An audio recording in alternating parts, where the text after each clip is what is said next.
신약성경 371면입니다.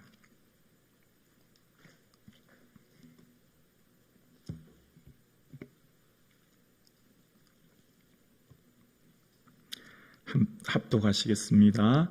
내 사랑하는 형제들아, 속지 말라. 온갖 좋은 은사와 온전한 선물이 다 위로부터 빛들의 아버지께로부터 내려오나니 그는 변함도 없으시고 회전하는 그림자도 없으시니라. 그가 그 피조물 중에 우리로 한 첫 열매가 되게 하시려고 자기의 기쁘신 뜻을 따라 진리의 말씀으로 우리를 낳으셨느니라. 아멘. 오늘 이 하루도 예기치 않은 기쁨과 은혜가 충만한 하루 되기를 주님의 이름으로 축복합니다. 아멘. 우리는 매 순간마다 내가 걸어가는 길을 잘 주의하여 살펴보아야 합니다. 내가 지금 걸어가는 길이 어제와 다른 길을 걸어가고 있다면 또 내 삶에 걸어가는 길을 어떤 길인지를 다시 한번 주위에서 살펴보아야 합니다.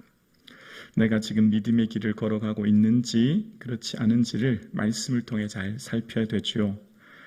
오늘 본문에는 야고보는 흩어져 있는 12지파, 그러니까 흩어져 있는 박해받는 그리스도인들에게 내 형제들이라고 하면서 너무너무 소중한 형제들이라고 하면서 속지 말라라고 이야기합니다. 무슨 말이죠?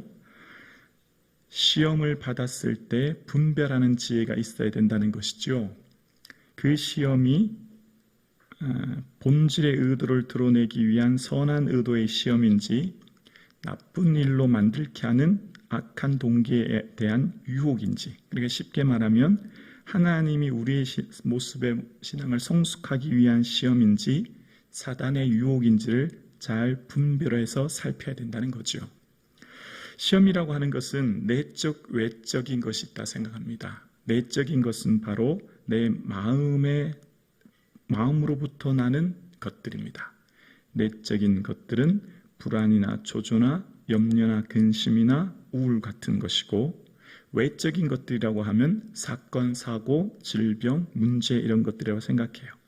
그러니까 인생을 살아가면서 내 내면에 일어나는 문제든지 외부적인 사건이든지 일어났을 때 그 일어나는 사건이 어떤 것으로부터 기인한 것인지를 분별할 수 있는 눈이 있어야 된다는 겁니다. 지금 내가 어떤 사건을 만났든지 혹은 내 내면에 어떤 문제가 일어났든지 그것이 어떤 것으로부터 동기인지 어떤 것에 기인하는 것인지 분별할 수 있는 지혜가 있어야 된다는 거예요. 그러니까 쉽게 말하면 시험인지 유혹인지를 살필 수 있는 지혜, 그것이 우리에게 매우 중요하다는 겁니다. 그래서 여기서 속지 말라라고 말하는 것은 우리가 지금 당하고 있는 그 시험이 하나님으로부터 오는 것이라고 속지 말라는 것이죠.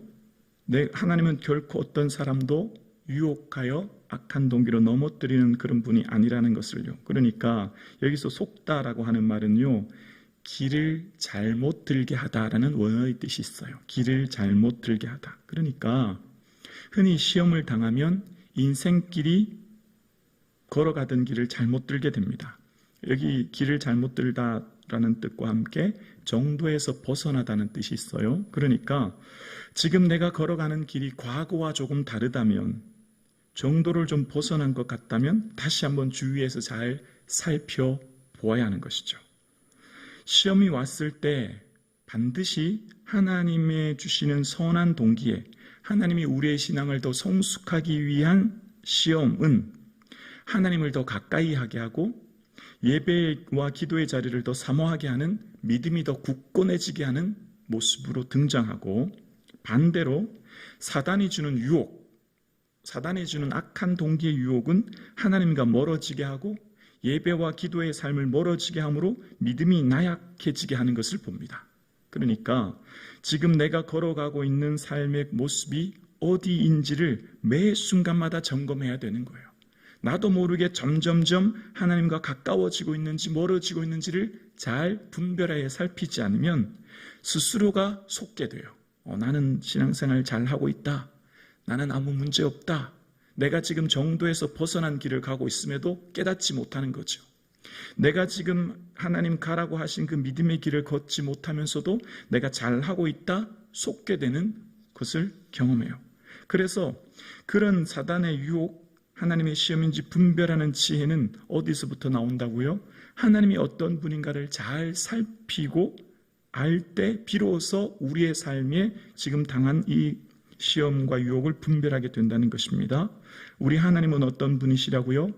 변함없으신 하나님. 아멘이시죠? 한결같은 하나님. 우리 하나님은 온갖 좋은 은사와 선물을 주시는 하나님. 더 주지 못해 안타까워하시는 하나님. 그래서 지난 시간 사람들은 풀의 꽃과 같이 뜨거운 바람과 같이 쉬 사라지는 것들의 모습으로 등장한다면 우리 하나님은 어떤 하나님이냐면 회전하는 그림자가 없으신 변함없으신 하나님이래요. 회전하는 그림자는 뭐죠? 지구의 자전으로 인하여서 밤과 낮, 사계절, 일조 시간의 변화에 따라 그림자가 이리저리 움직이는 것처럼 우리 하나님은 창조주이시죠. 온 천하에 충만하시죠. 온 천하를 주관하고 만드셨던 하나님은 지금 이 온 우주 만물에 충만하고 우리와 함께 하시는 하나님이신 줄로 믿습니다. 그 하나님은 결코 이리저리 변하는 하나님이 아니라는 거예요. 이 하나님은 결코 우리가 생각하는 것처럼 그렇게 우리의 삶 가운데 우리를 유혹하여 넘어뜨리는 그런 하나님이 결코 아니라는 것을 이야기합니다. 그러면서 온갖 좋은 은사와 선물을 주시는, 위로부터의 좋은 것을 주시는 그 하나님을 기억하라는 거예요. 흔히 성경에서 말하는 선물은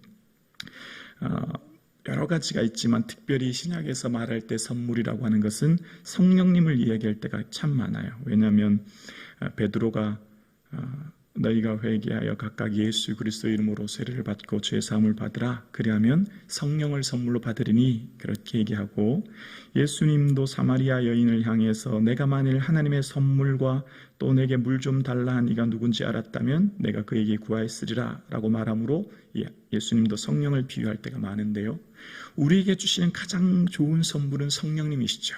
성령님이 우리에게 오시면 말할 수 없는 충만한 은혜와 기쁨을 누려요. 육신의 생각은 사망이지만 영의 생각은 생명과 평안이거든요.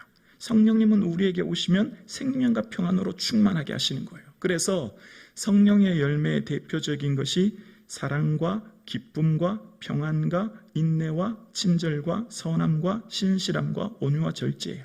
지금 내 마음속에 기쁨이 충만하다면 성령님이 주시는 은사요 선물인 줄로 믿습니다. 지금 내 마음을 그래서 잘 유의해서 살펴야 되는 거예요. 지금 내 마음속에 뭐가 일어나고 있는지, 지금 내 마음 상태가 어떤지를 잘 살펴야 되는 거예요. 속으면 안 돼요. 그래서 내 마음 상태가 지금 기쁨으로, 평안으로, 감사로 충만한지, 반대로 우울과 불안과 근심으로 가득 차 있는지를 본다면 즉시 어떻게 해야 되죠? 변함없으신 하나님 바라보아야 되는 거예요. 변함없으신 하나님, 회전하는 그림자가 없으신 빛의 아버지 되신 주님 바라보아야 되는 거예요. 그리고 주님께 나와야 되는 거예요. 여러분, 하나님을 어떻게 가까이 하죠? 하나님은 영이십니다. 하나님은 영이신 분이에요. 하나님을 어떻게 가까이 하죠? 하나님 영이신 그 하나님은요, 야고보서 4장 8절에 보면 이렇게 말합니다. 하나님을 가까이 하라. 그러면 너희를 가까이 하시리라. 죄인들아 손을 깨끗이 하라.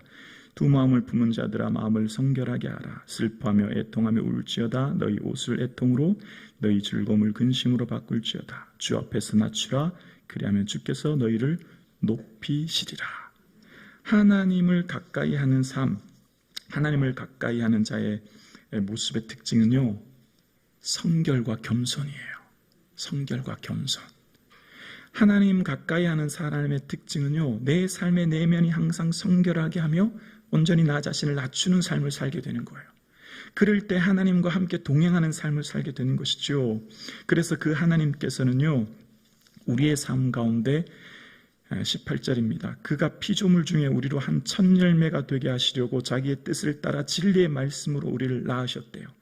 첫 열매라고 하는 바르케라고 하는 구약에 쓰이는 제사 용어예요. 이것은 주로 어떨 때 쓰이냐면 하나님의 소유를 말할 때 이 단어를 씁니다. 예를 들면 첫 열매를 드리라, 첫 것을 드리라, 주님 앞에 제사 드릴 때, 첫 것 드릴 때 이것을 얘기하는데 그것은 바로 소유를 얘기할 때 말하는 거예요. 그러니까 지금 너희들의 인생은 피조물 중에 너희들의 인생은 하나님의 소유되었는데 어떻게 우리가 하나님의 소유가 되었냐면 말씀으로 우리를 낳으셨대요. 말씀을 통해 우리의 삶이 새로운 생명을 얻게 되었다는 거죠. 여기서 나타라고 하는 것은 여기 원어의 뜻은 이 야고보서에만 등장하는데요. 새 생명을 얻다 그런 의미가 있는 거예요.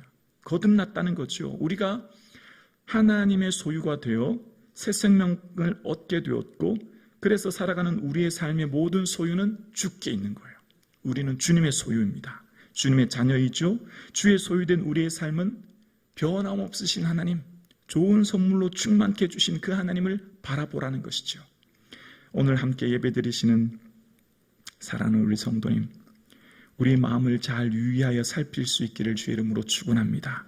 내 내면을 끊임없이 잘 살펴서 좋으신 하나님, 변함없으신 하나님 바라보시고 내 삶이 주님의 소유된 자녀임을 기억하며 나는 새 생명 얻은 하나님의 자녀임을 기억하며 주님의 주시는 기쁨과 은혜가 충만하기를 주의 이름으로 축원합니다. 내 마음이 힘들고 어려울 때는 늘 예수님 바라보시고 예수님의 은혜를 구하시고 주를 가까이 하며 주의 전에 엎드리는 저와 여러분 되기를 주님의 이름으로 축원합니다.